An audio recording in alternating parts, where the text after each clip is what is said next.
So, today I'm going to talk a little bit about workflow concepts, and here's why. You know, some of you may have seen the board at the back and kind of wondered what's going on there. Some of you might have been involved in the board and might have been confused about Some of you might have been involved in it and kind of had some questions about, you know, why it's working the way it's working. You might also have seen that the tax credits delivery team have had a couple of workshops recently, and you might have been wondering why those workshops are happening. For those of you who are in those workshops, you might be wondering why I'm pushing for certain things to be done certain ways. You might also be interested in thinking about how the kind of accountability stuff and the visual management workflow board fit together, or you might be doing a whole other piece of work and be interested in applying these concepts in the same way. So the reason, for all of those reasons, I want to talk today about one or two whats and whys of workflows, the 4 W's of today's talk. So this is all about thinking about how do we get to the goal, right? We're somewhere here, there is a goal somewhere off, we're all trying to get there. That's the purpose of doing the work. So the first thing that we need to do in order to achieve that is we need to have some common knowledge. Right? And common knowledge is a body of shared knowledge that we can all rely on each other having. So whenever we're doing some work as a team, we either want to be working on a product, we either want to be working on the thing where we're adding value, or we want to be sharing information about doing that work. And common knowledge kind of fits into the way that we do that. And in particular, when it comes to workflow, we want to have common knowledge about two things. We want to have common knowledge about the end states that the work is in, and we want to have common knowledge about the kind of standard work, the method by which we standardly do things. So I want to talk a little bit about each of these three things today. So the first thing is common knowledge, right? Ambiguity is the enemy. Communication is the message that has been received. It's not enough just to say, well, that isn't what I meant. What matters is, what did the other person understand? So understand that when you're communicating, you have a duty to make sure that the other person has understood the message that you intended to convey. Clearly defined terms save time, conflict, and defects. Right? This is the point about common knowledge. When we want to talk to each other about the state that the work is in, if we don't have a body of common knowledge, if we don't have things where there's a term that we can use, and I know what it means, and you know what it means, and we can each rely on each other having the same meaning for that term, then we waste a lot of time having to have ad hoc conversations. Let me give you some examples. A great simple example of common knowledge is eye contact. If you and I make eye contact, right, I know that I've made eye contact, you know that I've made eye contact, and we both know it, right? That's one of the things about mammalian eye contact, is it just transmits in that one instant this shared knowledge that eye contact has been made, okay? So the flip side of that is winking, right? If I wink at you, you know that I've winked, but what the hell does that mean? Right? Unless we've established in advance what a wink is going to mean in a particular context, then there's no point in us winking because there's ambiguity involved. You see what I mean? If in the middle of a client meeting I wink at you, unless we've said there's a code which is I'll wink at you when you have to, you know, bring out the contract and the pen, you know, I might as well have done nothing. And actually, it's worse than doing nothing, because I give myself the impression that I've conveyed some meaning to you when I haven't. So some other examples of this, meeting rooms. We have 2 meeting rooms, and they're both sometimes known as the hut. Right, so what this means is every time we talk about the fact that we're going to have a meeting in the hut, we have to waste time saying, oh, do you mean the hut that's downstairs, you know, like a hut? Or do you mean the hut that's upstairs on the roof, like a penthouse? You see, so we're just wasting time. If we could establish what these rooms were known as, and we have common knowledge about that, then we could just say it's a meeting in the penthouse or it's a meeting in the wedding house, right? Onions is another great example of this. If you're cooking a meal with somebody and they say to you, could you fry an onion, and I'm going to go just do something else while I'm doing this. So someone else is doing this and you're frying an onion for them, right? Now, a couple of things to think about. When you hand them back this onion, what state does it need to be in, right? How finely does that onion need to have been chopped? And is it going to be seasoned or unseasoned? I would never fry anything without seasoning it. It would just be instinctive to me that while I was cooking it, I would put seasoning on it. I talked to Dan about this the other week, and he was like, why would you season an onion while you're frying it? Surely you would do that afterwards. So there's a potential way in which, if Dan and I were working on some stuff, if we had not determined the fact that when fried onions are handed over from one workstation to another, the end state that they're in is seasoned, he would assume they were unseasoned, would have added seasoning, and would have potentially created defects, right? It might have actually ruined the dish. We might have had to go back and rework a load of stuff as a result of that. We might also have created conflict, because we're in the kitchen, tempers are running high, and we end up shouting at each other about who was it that was responsible for ruining the stew by, you know, like not having chopped the onions appropriately or having seasoned them.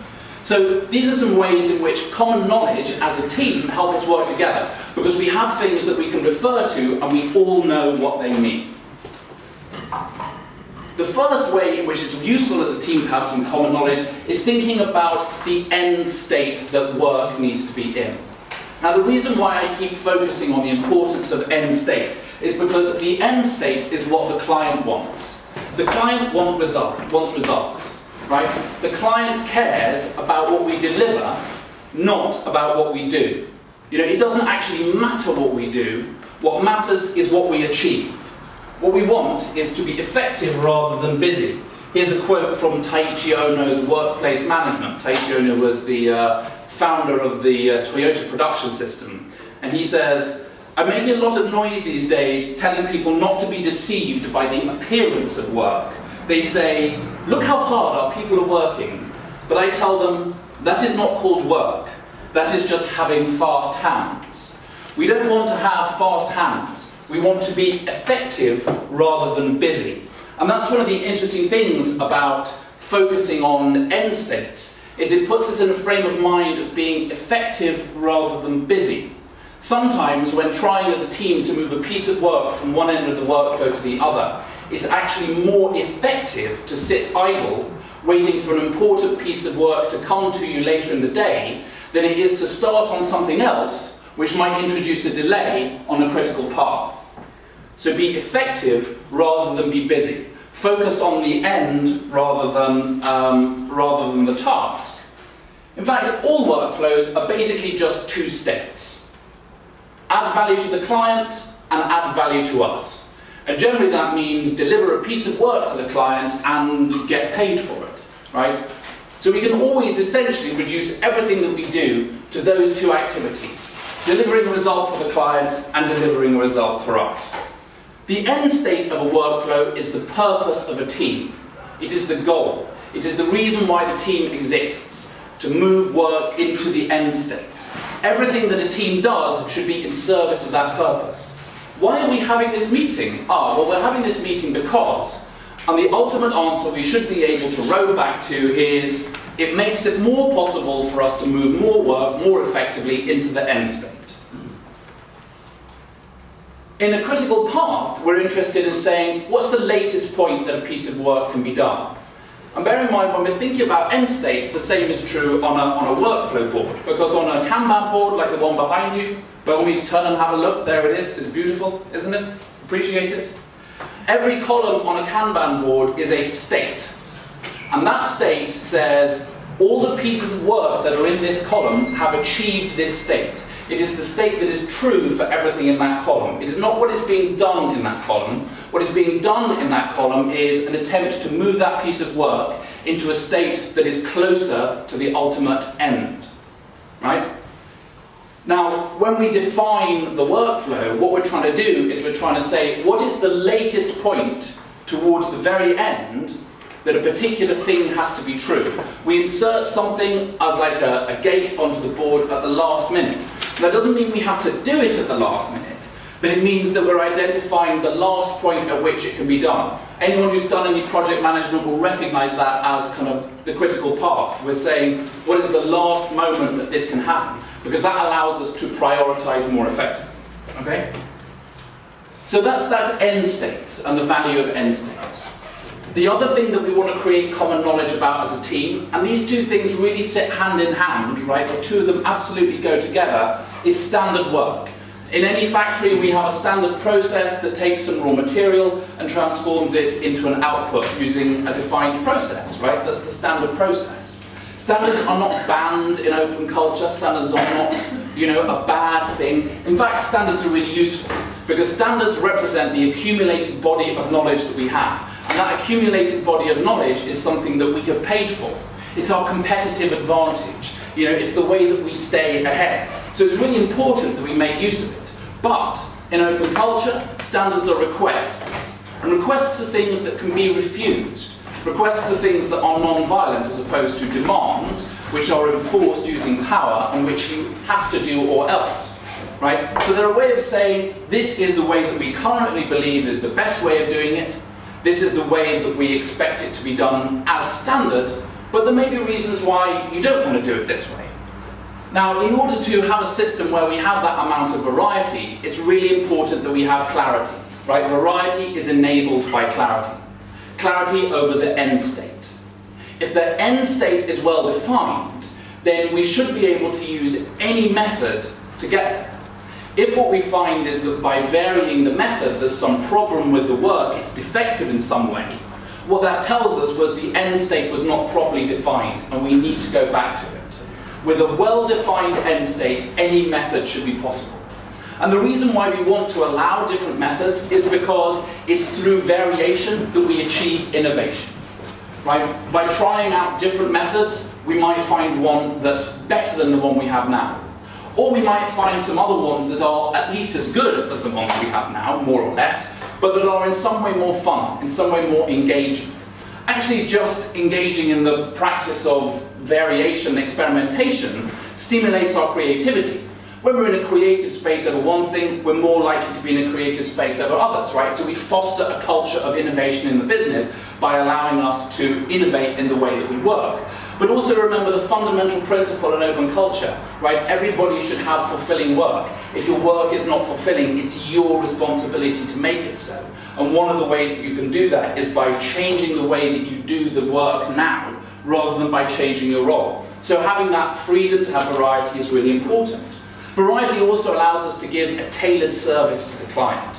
Right? By saying this is the standard way, but if the client has some non-standard needs, we have permission to do it differently, that allows us to deliver the best possible service to the client. So okay, what are the things that we've talked about? Common knowledge is the knowledge that we share unambiguously. It allows us to work together effectively as a team to deliver products that are, have fewer defects, to do that more quickly, and to do that with less conflict. Right? Two really important bodies of common knowledge that we need to build up are a well-defined set of end states, where we have a series of terms to describe the state that a piece of work is in, that we all know what they mean. And by focusing on the definition of the state of the work, we focus on being effective rather than just being busy. Having defined those end states, the kind of complement of that is the standard work, which is the method that we standardly use to put work into those end states. But if we've defined the end states well, we don't have to use those and they become optional, giving us better client service, giving us more creativity, allowing us to innovate and improve. So these, to me, are three really important concepts in the work that we've been doing with workflow, both in terms of the visual management on the kind of Kanban board, but also in terms of defining the accountabilities. And I kind of hope by laying them out this way, you can start to see how those pieces of work kind of fit together. But I am very interested and excited to have your comments and questions.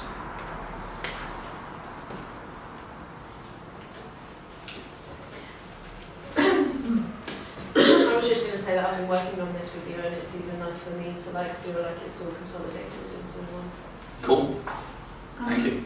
I'd like to know, based on what you guys have done so far, what have been some of the discoveries and something that's worth sharing? Are you deferring?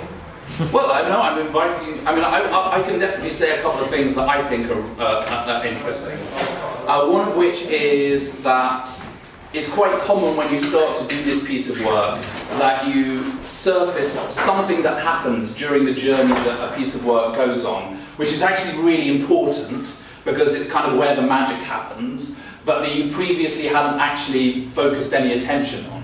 And for us, when we first started doing this, when Steve came in and did a workshop with us on this, we discovered that actually the process of rebalancing, of the first time when the technical narrative and the calculations are both complete, and they can be set next to each other, and we can say, okay, you know, does the size of the claim reflect the strength of the tech, or does an adjustment need to be made?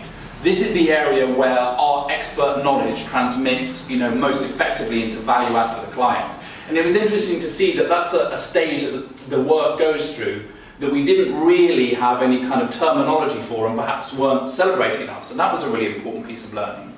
Another thing which I was kind of playing around with some of this stuff yesterday, one of the things that interests me around, like at the moment we have these 2 verification stages, right? So the whole claim gets compiled and then it's verified, and then the tax computations are done standardly in TaxFiler, and then that's verified. But sometimes, you might compile the whole claim and do the tax comps and then get the whole claim verified and then get tax comps verified. I sort of look at this and think, well, maybe actually, this is really just one piece of verification work, right? And maybe one thing that we could do is we could say, okay, well, standardly, you'll compile the whole claim and you'll do the tax comps and you'll take those, if we're starting to do verification as pair work, you'll sit with the person who's verifying it. And if there are changes in the claim, which mean that you need to change the tax comps, you can, between you, make a judgment call. Are these quick changes that we could just both sit here together now and do, and then we can just take it right the way through to the end of verification here and now? Or actually are they substantial changes where I should go away and make them, and then we should begin the process again? Right, one useful piece of common knowledge that we might want to have is that for any process of approval, there are 3 possible outcomes. There's pass, which means it doesn't need to come through approval again.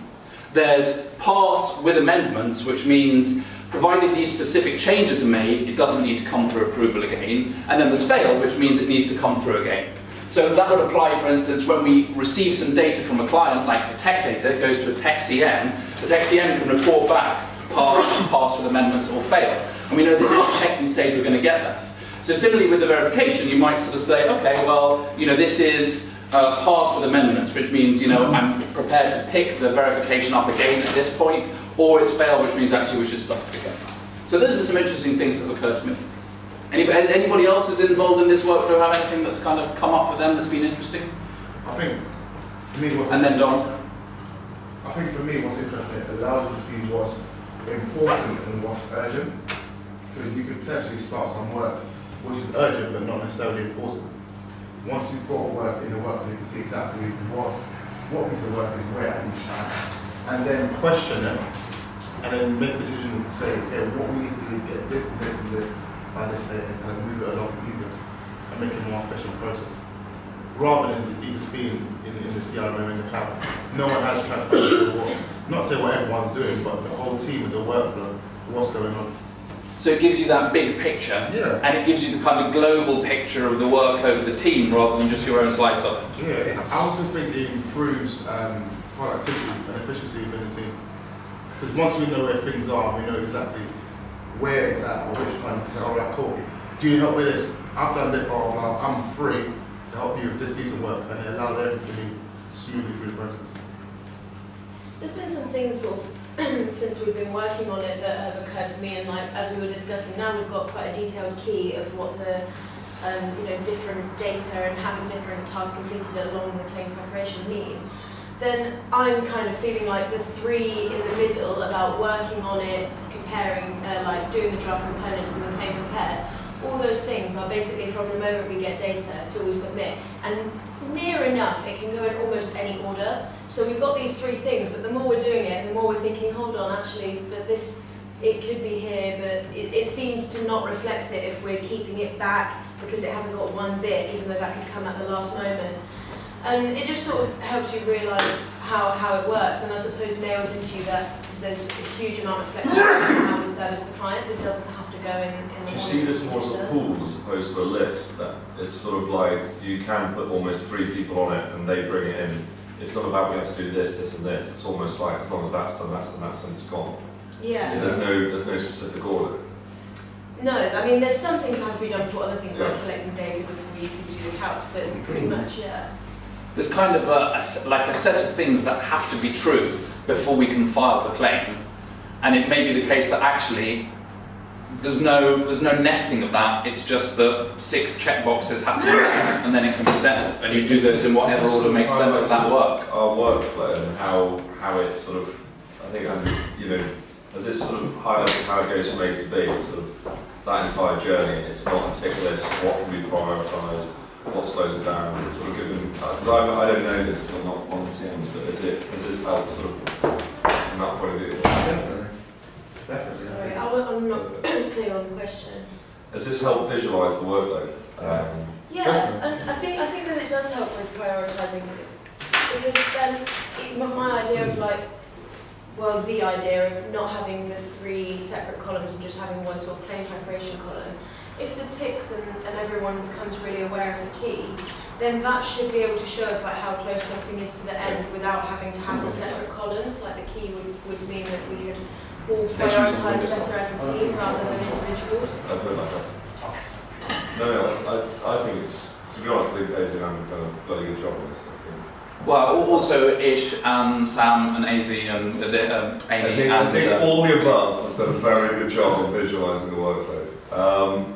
My only question is, you said the common knowledge.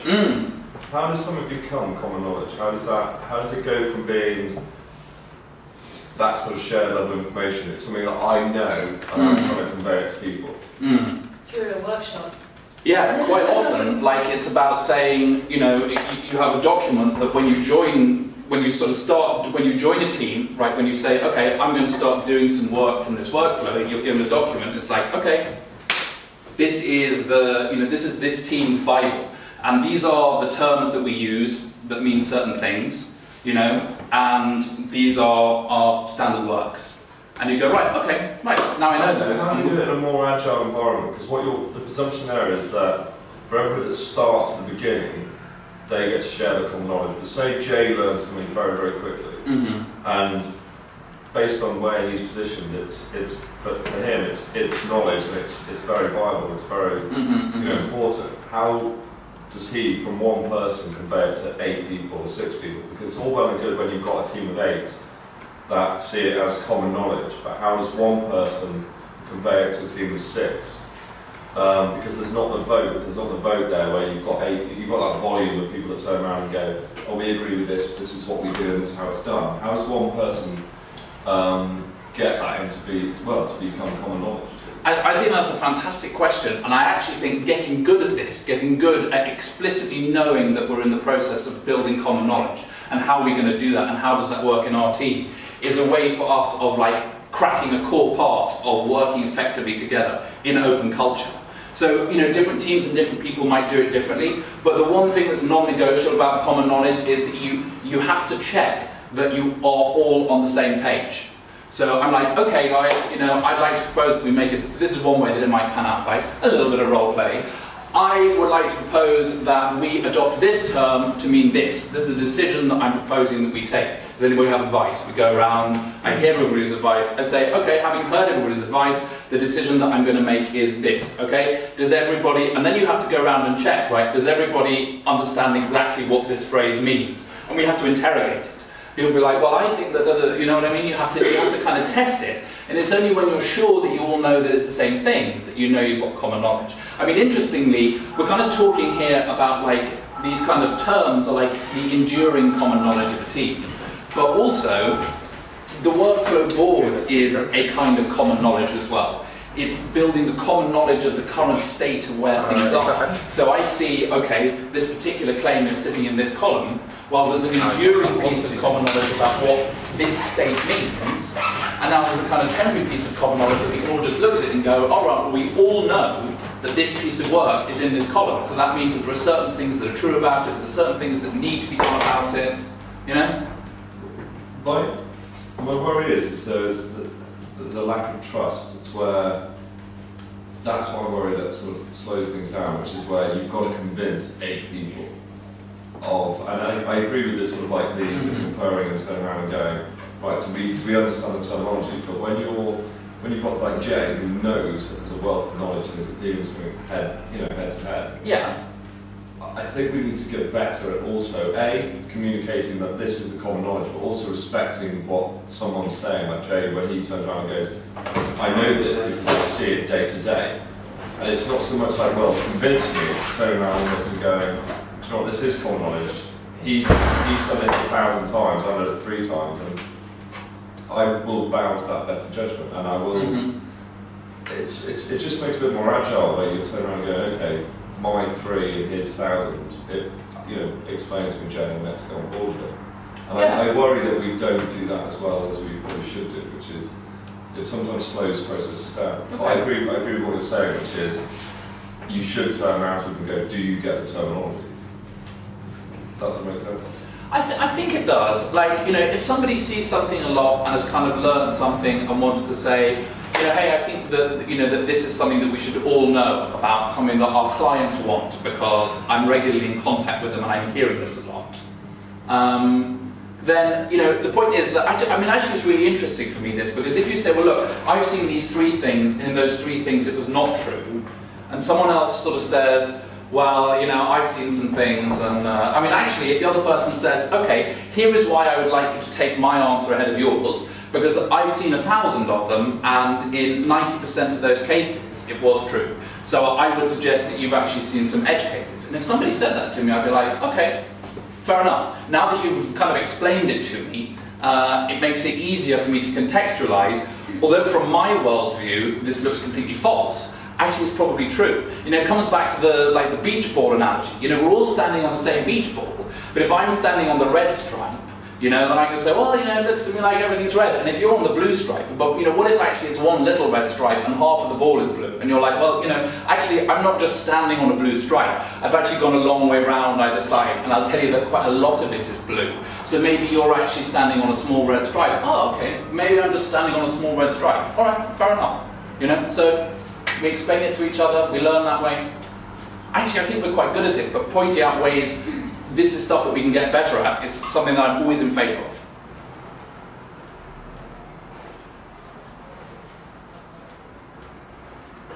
Anybody else? Just a question on the end states. Mm-hmm. In the context of tax credits, what are the end states, or is there one end state, the finalised claim, or the final claim, or what is the end states? So the ultimate end state is going to be, you know, the client is paid and we are paid. And that's the ultimate end state for a piece of, for a tax credits claim, right? And the end states that lead up to that, well, there are a couple, as we visualize, you know, as we kind of conceive them at the moment. Each of those columns is a state that we think pieces of work pass through. And this is, you know, like a work in progress. So what we have to do from now is take those columns and revisit them in light of the stuff from the CM Accountabilities workshop, where we were looking more specifically about, you know, what the kind of standard work is and therefore, you know, what we generally do, and say, okay, do we need to chop these? Do we need to change these? One thing that might happen is that we might end up defining some end states which it's useful for us to be aware of, but which aren't actually a column. So for instance, for me, I could see that there was an end state we might want to define, which is claim ready, which means that a claim has been verified, that all of the signed documents have been received, and that the full and final set of technical and financial documents have arrived from the client. Because it might not be until the last minute that we get, let's say, a copy of the filed accounts, and all that we need to do at that moment is just verify that they do match the draft accounts. But we don't want to submit to HMRC until we have a verified claim, all of the necessary signed documents, and the full and final supporting documents from the client, right? So that's the state that's claim ready. But as soon as a piece of work enters the state claim ready, my assumption is, based on the way that you guys work, that instantly is going to become claim submitted. Because as soon as it's ready to submit, it gets submitted. So it might not be useful for us to have that as a column, but it might be useful for us to have awareness that there are certain things that have to be true before submission can happen. So it's kind of a work in progress, but there's some stuff up there, there's stuff in the CM Accountabilities document, and I've got some other stuff that I can share with you afterwards. When are we going to extend it to the sales pipeline? You know, like as soon as you want to. If you guys want to do it, then, you know, any time, I'm happy to come and sort of work with it. I'd love to see it. I mean, I think you kind of are doing, because you were talking about it earlier with Rowan, and you were like, how many states does this have? Is it this? Is it that? Is it the other? And this is like it, like, you know, defining the states of the funnel as end states that a piece of work is in. You know, it's exactly the same thing. I think we... Yeah, we're well prepped for the conversation, basically. Okay, just tag us in. Come on, please, just tag us in.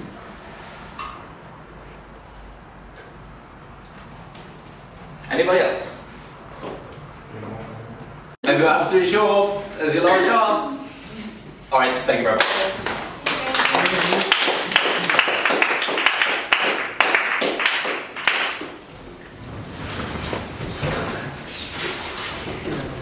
Thank you.